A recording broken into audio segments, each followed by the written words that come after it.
Hey there, welcome to the Workshop Recorder. My name's Scott. I'm glad you joined me today.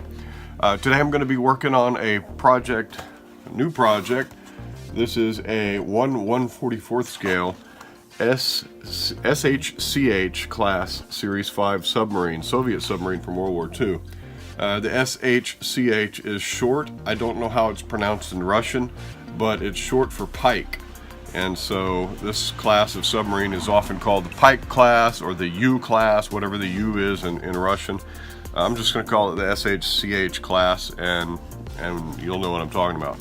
So what I'm going to do today, though, is use this as an opportunity to show you some modeling skills, some techniques that come in handy when you're building any kind of historical scale model. I assume that if you are building scale models, you want them to be in scale and you want them to be nicely detailed and at least fairly accurate representation of the subject matter. So the skills I'm going to talk about today, number one is research, how you can research using the wonderful world of the internet. Obviously you do research because you found my video, but also I'm going to talk about how to use photo-etched parts, well, specifically how to clean up photo-etched parts, because cleaning them up is often a trick and often very frustrating. I found a little tool that helps me do that. I'm also going to show you how to use Sprue Goo. This is basically melted plastic. It's styrene melted in some sort of a solvent. Usually people use Tamiya extra thin. I use a different solvent. I'll talk about that. When we research, we used to use books. And so if I was building a fleet boat, for example, I would get all the materials together. I've got several good books. This is a classic book. There's the squadron books. There's the warships data books. If I was building a K boat, there's not much out there, so I might find a couple of the definitive books about that. Again, the fleet boat floating dry docks plan book is absolutely spectacular. It's filled with all kinds of crazy blueprints and builder's plans. It is the gold standard for the U.S. fleet boat. What about a Soviet boat that I don't know anything about? When you're dealing with foreign material, especially in a foreign language you don't understand, and one that is also in a foreign alphabet like Russian, I found that it's very useful to do online searches on the search engine that nation, that country, or that culture uses, and to use Google Translate to translate your terms so that you can search in the native language. It turns up a far greater treasure trove of information on your subject. Let me show you what I've found. Using Google Translate, I translated the word Pike submarine, and that's what I got. And so I put that into Yandex, which is the Russian search engine, searched for images, and found a treasure trove, all kinds of great images here, and very useful. And so that directed me to a forum, and so I put that forum into Google Translate so I could read it. And look at all these images. I mean, these are great. Look at that detail. This is the boat, one of the type of the boat that I'm building. And all through these images I get great deck detail and great conning tower detail. And you soon discover that there's a whole bunch of different variants in these conning towers throughout the production run of these. A whole lot of different series, and they're all different, but the common things are all there, and you get great views. Like, for example, in this you see that under the conning tower there's a little deck plate that goes around so folks can walk around there, and it's got those support structures underneath. Well, the kit doesn't provide that. The kit doesn't provide anything of the sort. In fact, the kit supplies just a little weird lip, and that lip is insufficient, so that gives me great detail and great information with which I can accurize my model. And so you can see that there's all kinds of detail of the rigging and of the superstructure, of the deck plates. There's a good shot of the escape pod right there. You can see that you can weather your sub and get a lot of good detail from the surface. And yeah, just a great reference, a great bunch of reference photos there. And so that's the power of the internet, is you don't have to limit yourself to your own language. You can use the native search engines and find all kinds of imagery. So that's what I did. I found all these pictures, this imagery. I found a lot of discussion on these submarines in Russian forums. Translation is, you know, kind of rough sometimes, but you get the gist. I know that some of you folks translate my blog. I've seen that in my stats, and good for you. I'm glad that you're doing research. So I've got plenty of research. I've got lots of photos now, and I can move on. So yeah, the next thing we're going to talk about is photo etch parts. I've got all these photo etch parts with the kit, and they're pretty nice. In fact, the kit would be a pretty sorry kit without them. It's a pretty rough kit. And so part of the problem with photo etched parts is when you cut them off the sprue, off the carrier sheet, they have these little tabs, these little, the connector tabs. Anyway, these tabs are troublesome. They cause parts not to fit, and you just can't work with photo etch if you have those tabs, or you got to sand them or file them off. So I'm going to show you how to do that. When you deal with photo etch parts, you get these nice frets of parts that look so wonderful in the kit, and you think, wow, I'm going to have a detailed model. It's going to be wonderful with all these fine little parts, but then you got to get them off this sheet. And there are many ways people get these. They even make really nice sprue or photo etch cutters, shears that go in here, and they clip the part from the backing sheet, and they separate the tab, and they get pretty close. They get pretty close to the part. I don't have one. I don't use one. I don't trust them to deal with some of these fine parts. I know some of them are very good. Sometimes I use scissors. It's kind of the same idea.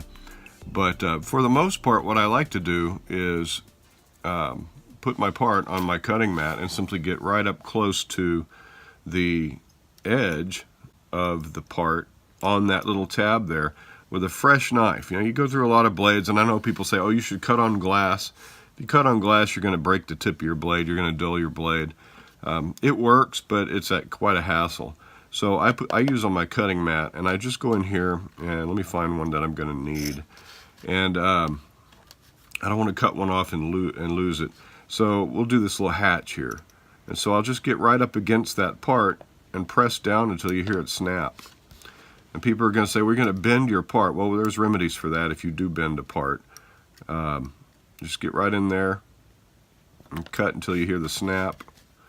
And real easy like, you get your part cut off. And you can see that I didn't quite cut through that top one there, so we'll just go and press it. And there we go. We have a part removed from the sprue. And it's not deformed. It's pretty flat and straight. If it was deformed, I would use this little photo etch bender here to press it flat, and if I had trouble with it, I would anneal this. If I needed to bend it, I would anneal it anyway, and that simply means heating it up until it turns cherry red, and that softens the metal. But here's the problem. Take a look at this little dude right here. This part, I don't know if you can see, so I'll take some pictures, has tabs on these very fine points. And if I start taking sandpaper to this, I use my my very fine sanding sponge. If I take this and start trying to sand that, it's going to catch. I'm going to catch that point, and I'm going to bend this part all up, and that's just going to be a nightmare. Plus, I need to get inside of that curve right there, and I need to sand the tab off the inside of that curve. So what I need to do is find some way to support this tiny little piece that's jutting out, this tiny little point, to support it so that I can sand that tab off without distorting the point. And I've found that this little photo etch tool here is perfect for that. This is a Bending Jig. I can put a link to where I got it in the comment section. But basically, I'll put this in there right up to the edge. I don't know if you can see it, but what I'm doing is I'm putting it right up to the edge, pinching it down and tightening it. And so now it's firmly held in there. I'm not going to catch the point, and I can come in here and I can sand off. that tab there. Now, the way I like to do it is try to go in the direction of the part. Don't go up and down. You know, don't go like this, or you risk bending the part. Try to go more like this. So I'll just drag my sandpaper gently over that tab until it's gone, and I'll have a nice smooth edge. Now that tab was left long for demonstration purposes so you could see it in the camera, so I may have to cut it off a little more. But I'll just sand until that thing is smooth. Brass is actually a very soft metal. It sands really well, and because of that, you can go too far. One thing you can also do if you have a difficult piece is you can take a file, a little jeweler's file, and you can go in there and using your jig as a holding tool, you can file that part. Let the file do the work. Trust your tools. Don't force it, and you'll get that worked down. These jeweler's files cut in only one direction, so sometimes you got to get it going by softening and dulling the points on that little jagged edge there, that microscopic jagged edge, by dragging it backwards first, and then you can get the cut in there, and you can see that I've pretty much got it off. And so what I'll do is I'll sand that edge down smooth with no risk of damaging the point that I need to remain there. So you'll do that for each little tab. Now, here's another problem.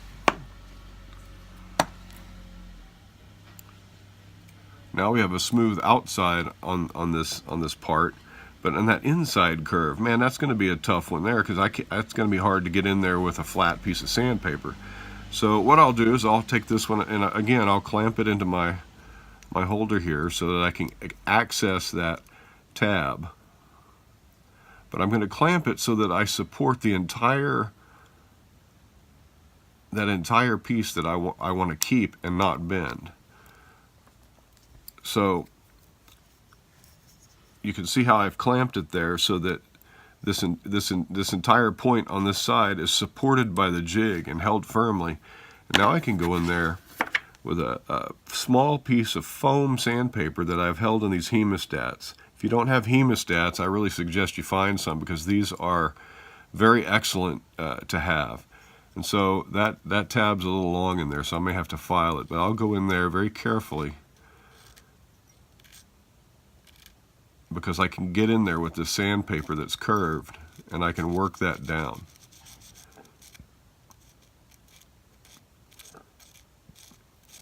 I'm gonna probably have to try some files in there, and I want to be careful. I do see that I've got a little bit of the tip of the part sticking out, so I want to be careful not to sand that off. That's why I'm using a curved piece of sandpaper. It lets me get in there and get on that tab that I need to remove while avoiding the parts that I want to keep. So I'll just go in there and work that until it's gone. And that's the beauty of one of these jigs. They're not just for bending. In fact, I probably use this jig more for holding parts and sanding them like I'm doing here than anything else. And so I leave this long straight edge here on one of the sides so that I can get in there and sand parts. So you see we're almost there. I'll probably need to take a file to that. So for this, I would use a round file. I wouldn't use one of my flat files because we're working with a curved edge there. So you could use just a round file, but I'm going to find one that's still curved but has a larger surface area. Kind of like this one. This one's kind of cruddy from being used on my Volkswagen Bug project, my Volkswagen van. But if you can see, the profile of this is that it's curved, but it's not. It's not curved like that little tiny one was. That way I can get in there and work that tab down without using a flat surface and putting a nice flat line in my curve. These curves have to go right up against a matching curve on the conning tower, and so I want it to fit as accurately as possible without any gaps in there. And so as we get that little tab worked down, now I can go and clean it up with sandpaper.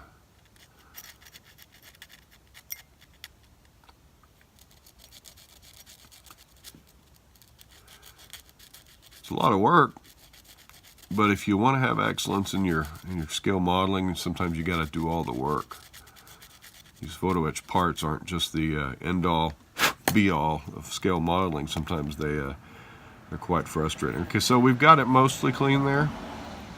I can see there's still a little bit of it left, but what I'll do is I'll clamp it in there again where I can access that little part that's left, and I'll try to clamp it a little bit better this time.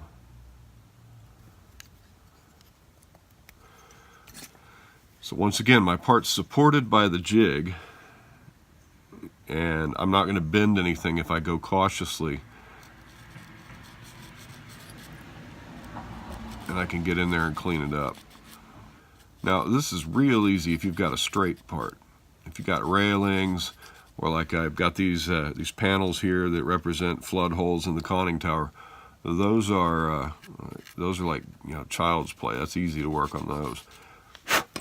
And I'll show you what I mean. All right, so now we've got a nice clean edge there on this side.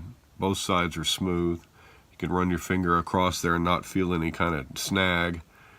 And I'll clean up that other side and it'll be ready to drop in on this conning tower here.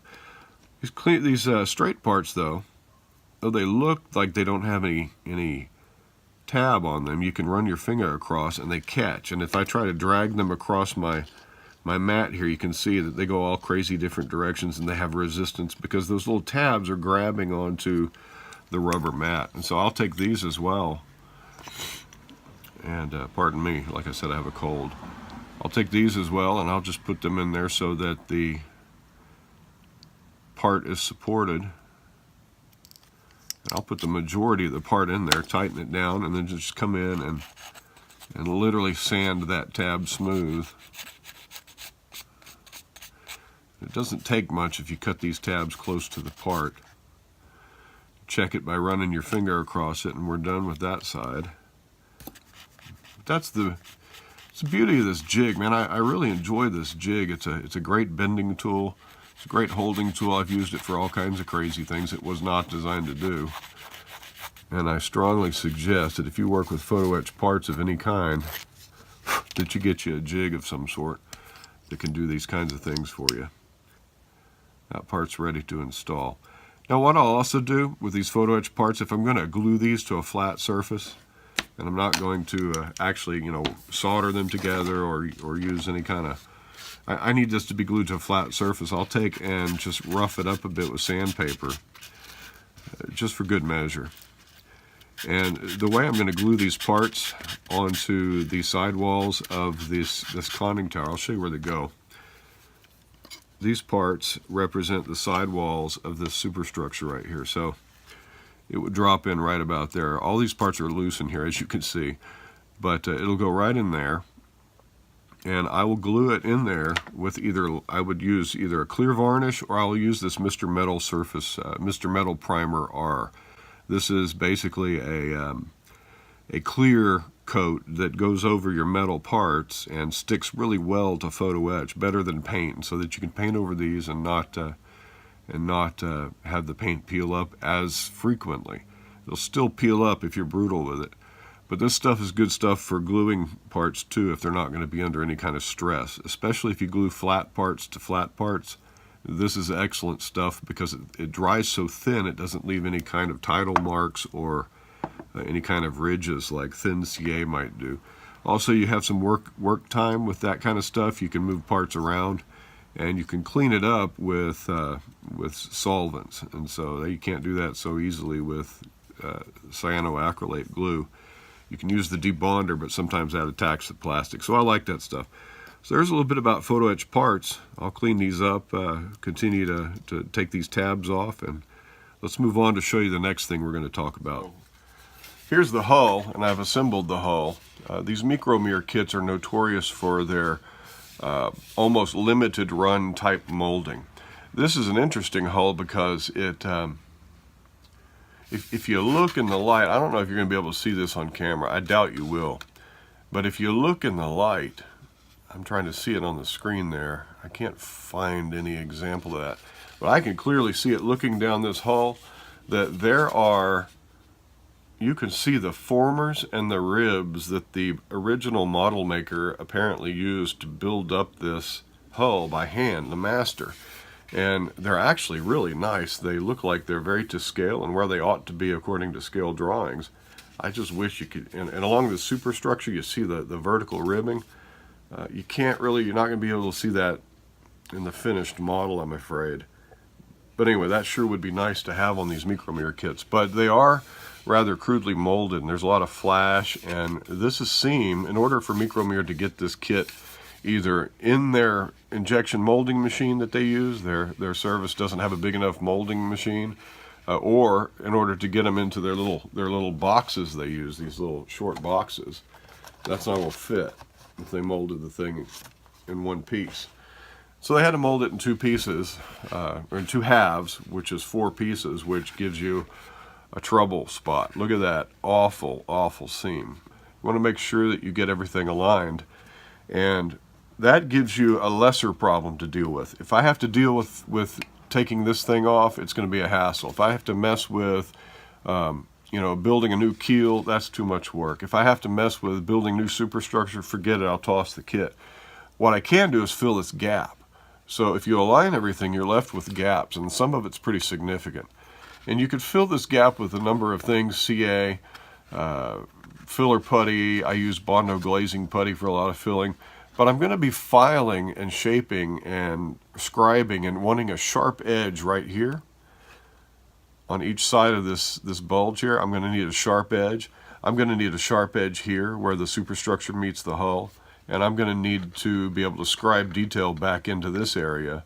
And so what I want to fill this with is Sprue Goo. Sprue Goo is plastic, and I keep it in this little Scotch bottle. It's plastic. You can see that it has been melted with solvent. And so I used side grip number 4, which is I don't have a can of it handy, which is the solvent I use as glue. And so you could use Tamiya extra thin. Back in the old days I would have used Tenax 7R. And so you just take your extra sprue and you dump it in there, and after a few days you get this melted plastic sludge. You want it to be thick enough to stand and fill, but not thin enough that it's it's just basically watered down glue or thick glue. You want it to be substantive. They say that if it strings up, it's too thick. Well, mine strings up a lot sometimes after I've had it out of the bottle for a while. And you're going to get strings from time to time, and that's okay if you do what I'm about to show you.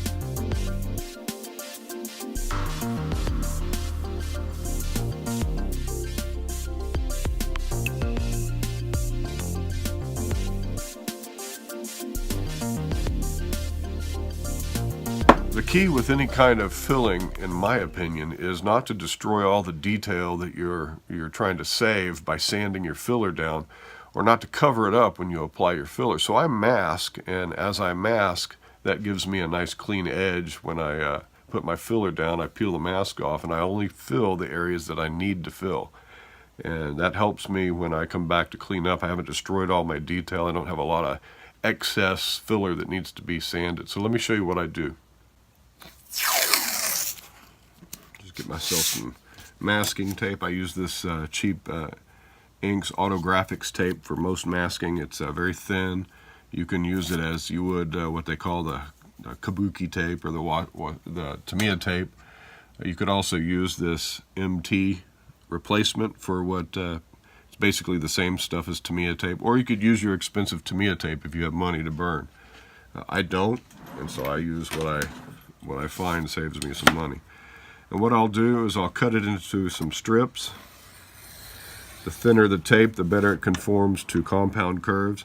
And I don't have to be real accurate here. We're not masking for paint. We're not masking for finish. We're masking for protection here.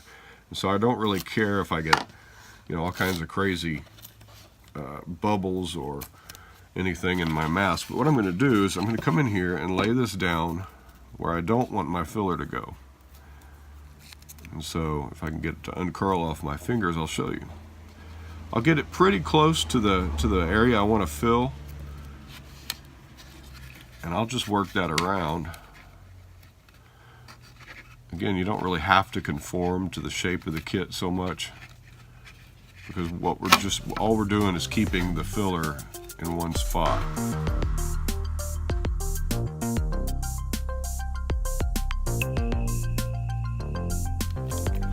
Let's just hold it all together. All right. Now, the fun part, you take your Sprue Goo. I use this little sculpting tool that I sourced this out of an iPhone repair kit, and it comes in real handy for reaching down in this little long neck bottle. And I can pull me out some Sprue Goo. Notice my Sprue Goo is actually kind of stringy. Some folks would have a problem with that. It doesn't bother me too much.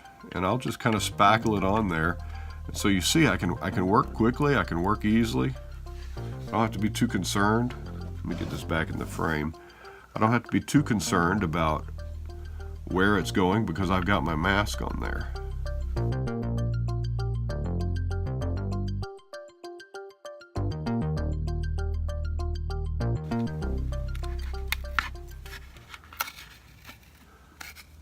Now, I did get a little bit of overage there. See where you get the strings as it starts to set up? That's okay. Just make sure they land in a safe place. And there you go. It ain't pretty yet. And I'm trying to get the tape off my finger. It's not pretty yet, but it's a lot more controlled than if I just went and slathered it on. Now I'm tempted to smear that off. But what that does is it's actually eating the plastic there. I'll need to sand that off. But you can see it's just, I've got this single stripe now around my seam. And I'll let that set for 24 hours. Some people can sand this in a day or two. I'm going to give it 24 hours just because I want to make sure some of that's on there pretty thick. And when I sand it down, it will be smooth and perfect. So there you go. Mask your fillers. Even if that was putty, I would still mask it so I don't get putty everywhere and I'm not wasting, I'm not having to sand off detail.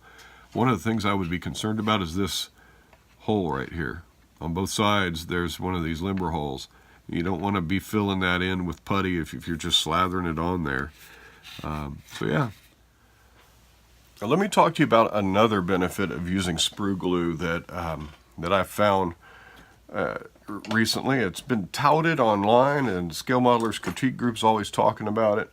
And I never really gave it much thought until I decided, man, I really need to scribe some panel lines along a wing route and have it match all the other panel lines. Building this DC2, this is one of the projects I've been working on.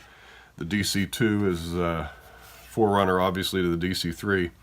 This is the one I used in my video about pouring crystal resin windows. There are windows in there, and they're perfect. So I wanted the kit to be perfect as well. When you put these wing roots on, being an MPM kit, is it MPM? Anyway, it's a limited run. I believe it's an MPM kit. You have the gap at the wing root that you always get. But what you see there is a perfectly scribed line that matches all the other scribed lines on the wings. And that's because I masked this area and I put about a 2mm strip of Sprue Goo in there. I sanded it smooth, and now I was able to scribe a line in there with my MRP scriber. This MRP scriber I really like a lot. This is my new scribing standard here. And you can see that line went in there perfectly. It's both sides, a perfect line, right where it should be. I didn't have to scribe through putty. Didn't have to scribe through some kind of crazy filler or CA glue and try to make it match. I was able to scribe through plastic. And same thing on the top. All that gray that you see there, that's Sprue Goo. And I don't know if you can see in the video, the lines that I've scribed along the top are perfect, and they match perfectly the lines on the side of the fuselage, which are very, very fine.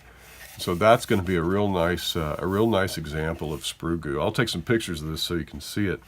This will be camouflaged in a Spanish Civil War fascist scheme. I like that paint scheme. I like the DC2. I think it's the more beautiful of the famous Douglas twin engines. And yeah, so that's another benefit. You can see here, let me show you here. Here's some Sprue Goo I haven't messed with yet. It was masked, so I didn't get a whole bunch of goo all over the kit. But you can see there, now that it's dry, I can go and sand that down and not have any troubles here. I did have to go back over it. You can see here I had an air hole, an air pocket here. Right there, that little white spot. That's a blister over a former air pocket. And so I can go in there and I can press it in. You can see, oh, there's an air bubble there. Hopefully, this is the second fill. Hopefully that did it. And when I sand this down, I won't have any more pockets there. But when I do sand it down, you see that it sands clean, it sands just like plastic, and now I can go back in there over this little section and scribe the lines back in and have them perfectly match. And so that gives me this was a butt joint, 2 parts together, butt jointed on, no alignment tabs, and terrible fit. But with Sprue Goo as my filler, I can fair this in, scribe the lines, and nobody will be the wiser. One more example, can't stand it. This is a very old supermodel kit of an SM something or other, that SM81, that I've converted to an SM73. So this dissimilar material. This is a resin fuselage connected to a plastic wing. The wing needed to be scribed. It was all raised detail, so I've scribed all the panel lines. And as I glued it on there, I thought, well, what am I going to do to get a nice crisp line in there that matches the wing? I used Sprue Goo, and I had to use a lot of it here too. And so that line is not perfect, but it's better than what I could come up with if I had used putty. Sprue Goo to the rescue again. And so eventually, when this scale model is eventually finished, once I get a decal mask cutter this year, I'll be able to mask all my windows and mask my markings and finish this one up. But Sprue Goo, man, that stuff really works well with getting sharp edges, getting crisp lines, and filling stuff in.